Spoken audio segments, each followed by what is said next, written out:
walk around video of the 1971 911T.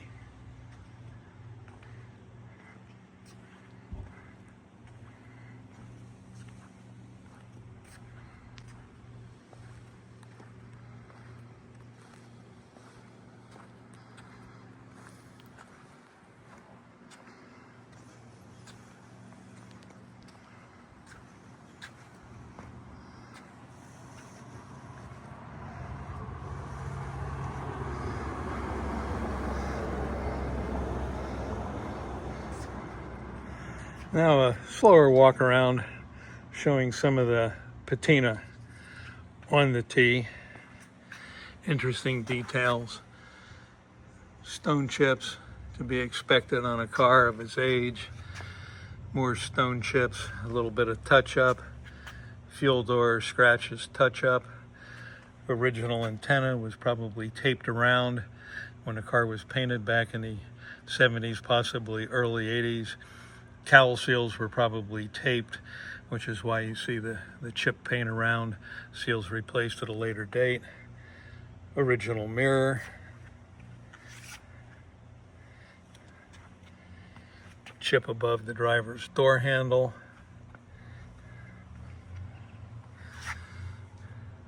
Oh, chip nicks in the fender extension, left rear.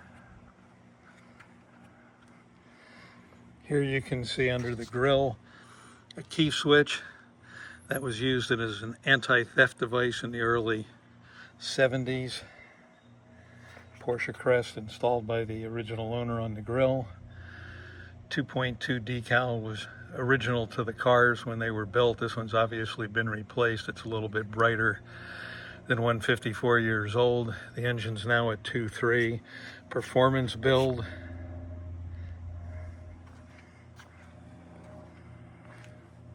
Again, you can see chips and nicks, a few water spots from when I washed it on the quarter, easily removed. A little scratch under the driver's door handle.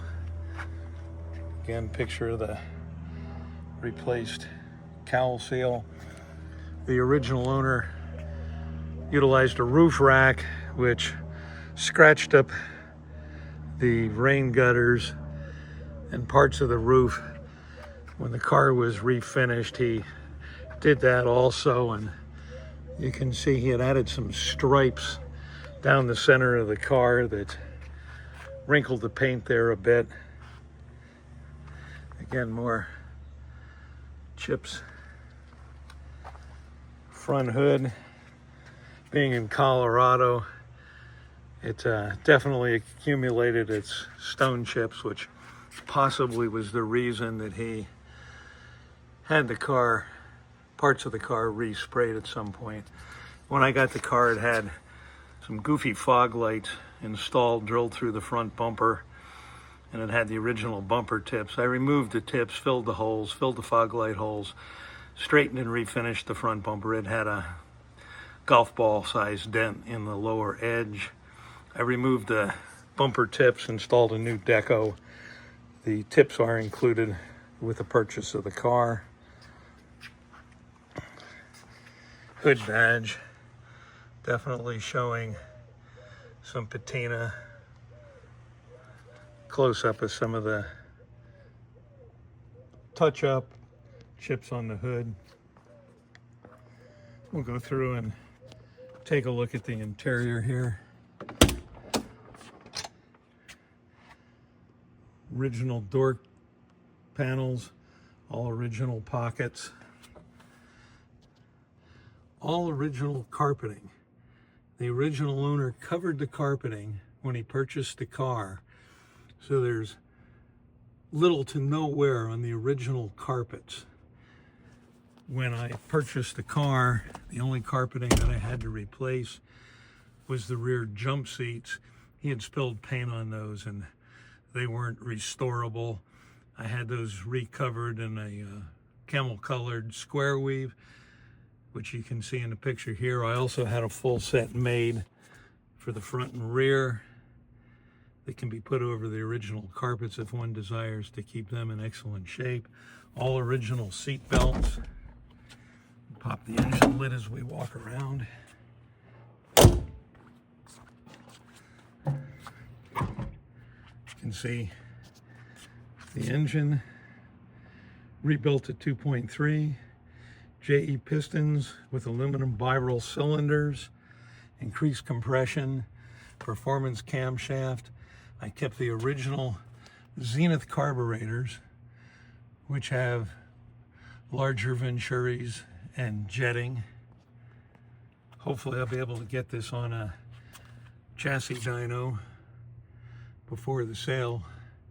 Right now everybody in Phoenix is booked up, but I have one tentative appointment if there's a cancellation.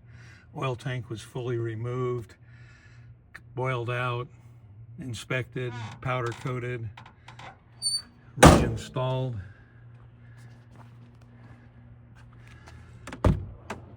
Passenger door, again, all original pieces on the door. The dash, the only way that you can really visibly see that it's not an original dash is if you look through the windshield. You can see the beading where they recovered it and they needed to seam it right in there. Original speaker grill, really in nice shape. The car has that marvelous Porsche door close sound. Again, the 60x16 alloys. I added sway bars to tune the suspension. The original T's did not have sway bars, and they definitely had some sway when you drive them with a combination of the tires and bars and alignment. This one handles very nice. Thanks so much for watching, and if you want to discuss the car further, hit that contact seller button and I will get back to you as soon as I can. Thanks for watching.